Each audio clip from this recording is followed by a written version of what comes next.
couldn't talk him into the co-main event? Did you ask him, could we do the co-main, go 3 rounds? Nah, I asked straight for the main event on this one, bucko. What's the feeling like right now? I mean, obviously the energy that you walk in the room is a lot different than it was a couple weeks ago. So what's the feeling like for you right now? Kill or be killed. Go out there and get the kill, get the job done. Go home, you know what I mean, and do my thing. Obviously you got a lot of criticism after the last performance, right? I mean, even from Dana himself. So is there something that you've seen that's bothered you, or is it something within yourself? Like why the difference right now? Just here to do the job. You know what I mean? It's like everybody wanted Big Mouth until Big Mouth failed. Now they don't want Big Mouth anymore. So as far as I'm concerned, I'll go out there and do what Trailblazer does, collect my dub, and then take my black ass back home. I was gonna say that's the tough part, right? Is everybody thought it was entertaining until you lose, and then now it's not entertaining anymore. Like you shouldn't be acting that way. Yeah, I mean, I still have little things to say here and there, but overall, I just want to get the job done, take my ass home, and spend some time with the kid. Get back in here when they need me to get back in here, and then see what the future holds after that. What did you personally take out of your performance last time? Did you think is there something you think what did happen that night? I guess you could say I'm a little delusional. I feel like at the end of the day, I knew I was losing on the scorecard, but at the same time, it's like, how the fuck do you grant a guy a win for laying and praying for 20 minutes? And when the fuck do you stand the fight up? If you don't do none of those, then, I mean, hey, it is what it is. You know what I mean? And it's like you go back and you watch the Darren Till versus Tyrone Woodley fight. How many times they break that fight? How fast? How quick? How this? How that? You know what I mean? Then you got me here locking this man up. He ain't doing shit. And you don't stand the fight up. It is what it is. What I took away from it is the same thing my son said. Daddy, don't let a man hump you anymore. So I won't let the man hump me anymore. Fair enough. Do you have any regrets at all for anything that happened in that fight? No regrets at all. No regrets for talking to Khabib. No regrets for people being upset. No regrets for anything at all. I seen what I needed to see. People's reactions gave me a lot. Now here I am. I'm stepping up last second, giving you guys what you want. Like Chael Sonnen said, I owe the people one. This is me giving the people what I owe them. I plan on getting what I feel like I owe myself as well. I'll get those. Like I said before, I'll take my ass home, and then we'll see what's next. It is what it is. The people can be sour after I fuck their money off once again. They talk about how they bet all that money on me, but bet money on Marvin. I'll take that money. My people who really believe in me, they'll bet some on me. They'll bank in the money that they missed last time. And like I said before, I'll go home and I'll have a good time. Wow, is that Amanda Nunes right there? Oh my God, you're the GOAT, the real GOAT. There we go. Yeah. Did you have a conversation with Dana at all? Did you speak with him between then and now? Dana wasn't really happy with the performance, and I can understand why he wasn't happy with the performance. He's the boss. He was looking forward to me doing certain things to Brunson so, it could bring better revenue later on. I don't think Brunson brings good revenue to the game or to the sport, so I could feel where he was upset from. Everybody else who was upset, shut the fuck up, you know what I mean? So, yeah, I can understand where the boss is upset from. I understand where the boss is coming from 100%. Have I talked to him? Here and there, he's had things to say, and best believe I've had open ears and I've listened. So they still put you back in here, right? So does that mean that, hey, maybe they do have faith in you, that they gave you a main event opportunity on ABC? I think there were some things that I needed to work on before I got this main event, but at the same time, when the company needs somebody to step up, I'm here to step up when nobody else will. So I think it was one of those situations where it was, I think Trailblazer needed to be here, and I'm here. I certainly understand and respect your approach. Is there any part of you that's sad that you can't mess with Marvin a little bit more? Because he seems like a guy that you could wind up pretty dang good. No, I can mess with him. I'm mess with him in the cage. You know what I mean? It's like at the end of the day, he's going to get toyed with. You know what I mean? The work with Marvin's head has already been put in. You know what I mean? So when we get out there, I'll show you guys exactly what I mean. Nice. Last thing for me, wins seem to change everything, right? People have short memories. So, a win here obviously puts you back to the top. But what kind of fight do you think we see here? 'Cause I think that's the mystery, right? Everybody wants to know if no talking at all, still a little bit of a showmanship in there. What kind of fight do we see? I'm always going to have showmanship. You know what I mean? That's just who I am. What we look forward to seeing in there is we look forward to see good, consistent work. You know what I mean? And that's what I'll give you guys: good, consistent work with a little less talking. And that's what the people want. That's what the people will receive on this one. So, Kevin, when you got out of the cage, got home, started checking your phone, and you saw the reaction from fans, did you understand it, or were you completely taken by surprise that they were quite so pissed off at you? No, it didn't really bother me too much. At the end of the day, you kind of understand what you're getting yourself into with the MMA game. They're new fans. It's a new sport. It's still new today until it becomes old. These people, they don't know what they want. You know what I mean? So it doesn't really bother me. They can say what they want to say, and they can do whatever they want to do. They don't pay me, and none of them would say it to my face, so it's no big deal.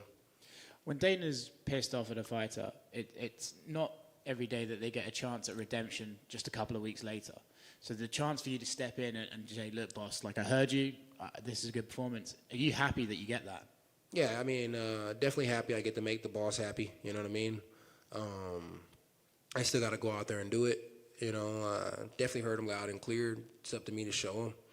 So, you know, yeah, it's nice to be able to get back in there as soon as possible and right the wrongs. But at the end of the day, you know, all those wrongs that people feel like I need to right, at the end of the day, you have to go back and watch that fight again. The man did nothing. You know, the only person that was in there really getting active and really doing something was me. Even on bottom, I was still smacking. You know what I mean? He was praying, I was smacking. So, yeah, it feels good. It feels good to go out there and to get a dub on this one. It's going to feel good. But we'll see until we see. Dana aside, referring back to the fans, and I can understand why you might sort of question why they're so angry at you, because they were big fans of your sort of activity before. If you win on Saturday, which is going to feel more strong inside you? See, I told you I was still good, or how about fuck you, none of you are on my side until, you know, since you showed me your true colors? It's a double whammy, you know what I mean? It's fuck you, a lot of you aren't on my side, and it's yeah, look, you know, I'm the shit. But, you know, it's like, that being said, it doesn't really matter, you know what I mean? It's like, after I show them and they're all like, ooh, look what Kev's done. It goes right back to that Candyman scenario that I said, you know what I mean? It's like, who's to say I won't have bad candy again? Or who's to say I'll go out there and win a fight and not the way they want me to win the fight and I'll have problems, you know what I mean? It's, the people are the people. They never know what they want until they get what they want. They never know what they don't want until they get what they don't want. You know, it's like everybody thinks they want that new flavor that comes out until they get that new flavor, and then you have 50% that say it tastes like shit and 50% that says it tastes pretty good. It's just the people. Everybody has an opinion, just like assholes. Their opinion to it, you know what I mean? Some are going to flush it here, some are going to flush it down there. They're just going to get flushed. What do you think of Vettori himself, and what are you expecting out of him in this fight? Vettori, you know, same thing like I said about Brunson on the last one. You know, I'm fighting guys who've only lost, the last time they lost was to the champ. You know, so these are good fights. These are good competition. This is tough competition. I'm not worried about 25 minutes this time, so he can work the full 25. What I think about Marvin Vettori is, you know, I think he's a young man, and I think he's found what he wants to do, you know, and that's good, and that's props to him, you know. We're two totally different people. You know, what I think about him personally and what I think about him as a fighter doesn't really matter until we get in there and I smack his head off. This might be a random question. It's the last one for me. When Marvin was in here earlier, he said that he had suspicions about Darren Till's injury to his collarbone, and he kind of had some questions about it, and he said, I haven't seen an x-ray of it. Do you think Darren Till possibly faked that injury? No, man. I don't think fighters are around here faking injuries so that they don't have to fight another fighter. You know what I mean? It's like Marvin Vettori has a bunch of shit to say. Did he tell you guys about how when we were in Jacksonville, Florida, he was crying that me and my team were gonna jump him? Did he tell you about that? He didn't. Please, could you? He didn't tell you about that? All right. Well, then the next time you guys get Marvin in here, tell him to tell you about some good actual facts and quit speaking about other bullshit. You know what I mean? Darren Till's going through what he's going through. Tell Marvin to shut the fuck up and leave that situation alone. Let the man heal up, and if he still wants to fight him, fight him. You know what I mean? Marvin's over here bitching about this shit when there's nothing to really bitch about. You know what I mean? It's like, if Darren's hurt, Darren's hurt. If Darren can't make it here, Darren can't make it here. You don't know what the hell he's going through. Shut the fuck up. Was that the Jacksonville show where Marvin's fight fell through, like at the last minute? Yeah, that's when his fight fell through, and I offered to step up and take the fight, and he swore up and down that I didn't offer to step up and take the fight. Well, here I am right now stepping up to take the fight again. So what does that show you? Who's right, who's wrong? And just expand on those details about you and your crew nearly jumping him, please. Huh? Just expand on what happened. You said you guys nearly jumped him. Oh, you know, we didn't nearly jump him. He swore up and down we were gonna jump him. You know, my team was telling me to calm down. I had just won my fight, and he was running around screaming, drunk, pissed off that he didn't get the fight. You know, it's you know, he's talking about Darren Till not stepping up and being able to fight. We need to check Marvin Vettori, check his alcohol levels. You know what I mean? That's what I want. Check his alcohol levels. I think that man drinks too much. Thanks, mate. Only one for me is, I know you're a guy that likes his gear. What are your thoughts on? Have you had a chance to look at the new Venom stuff, and what are your thoughts on it? Yeah, it looks pretty cool. Not a fan of the white jackets. I wish we had more options than just white or black jackets. But you know, go collect some wins, and then maybe my say so will matter. Sweet. What was the process of you taking this fight? I mean, did they call you? Did you reach out to them? How did that come about? Honestly, man, I'm confused on how the whole thing came apart. I was in the shower. I got a phone call from my coach about Darren Till being out of the fight, and he asked me what I thought, and I told him I thought it was a great idea. I was so happy that I just got out the shower. I had to get right back in the shower, so that tells you a lot. You said a couple minutes ago that you wanted to work on some things maybe first. Maybe it was a better idea to work on some things in the gym. Was there any hesitation then to jump right back in? I always say it's a good idea to work on some things, but I didn't say I wanted to work on some things. I don't want to work on shit, you know what I mean? I want to go home, smoke a blunt, and chill for a little while. I've been fighting nonstop. No, the best thing to do is to step up when they tell you to step up. The best thing to do is to be here when you need to be here, and I'm here. Work on? I mean, come on, bro. I got taken down like 6-7 times last time. I could work on takedown defense, but I also took down a guy who's never been taken down in the 85 division on my first shot.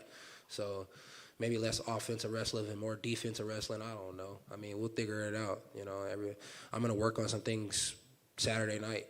Saturday afternoon. You know what I mean? But then after that, you know, shit, I'm gonna go eat some food, find my first flight home, and get home. That's what I'm gonna do. Now that you brought up the afternoon, does that change anything about your preparation on a fight day to be in the afternoon? Nah, man. I usually spar around 12 o'clock. Our gym sessions are 11:30 on Saturdays. That's our sparring session. So I see a lot of people online having stuff to say. Our gym sessions are 11:30 on Saturdays. So, I'm used to sparring in the daytime. And that's also an invite to anybody who wants to come to the gym and spar. I don't think anybody took advantage of the pandemic fight schedule more than you did, as far as getting in there constantly, all these wins, increasing your profile, everything that you were able to do in 2020. Do you feel that momentum was erased, or did you think it was just kind of slowed down by what happened? Erased in what way? Losing to Brunson? Yeah. I don't know. The people were mad because they didn't make any money off of me. That's really what they're upset about. They're upset because they placed bets on me and then they didn't win. That's really what they're upset about. Take momentum away? Nah, man, I got humped. You know what I mean? I didn't get knocked out. I didn't get beat up. I didn't even get any real damage done to me. It's like if that made me lose momentum, then shit. These people are weird as fuck. I think if people hear you say you might talk less in the fight, maybe that might not be what a lot of people want. A lot of people like you because you do it that way.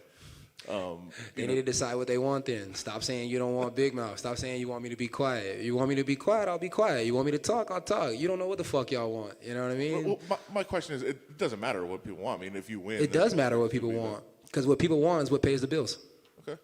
You know what I mean? The more fans that you have to tune in, the more fans that are happy, the more money that the company can make and the more money that I could possibly make. I'm a company man. I don't think anybody understands when I say that I'm a company man. I'm a company man.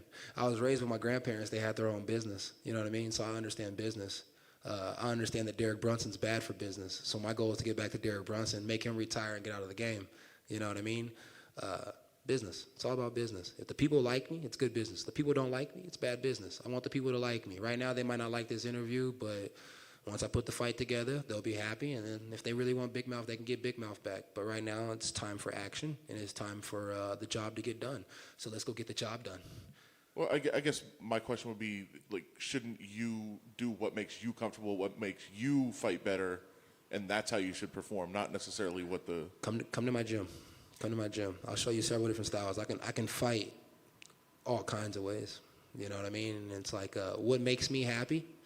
What makes me happy is this fat-ass check I'm about to get. Trust me, I'm happy. Thanks, man.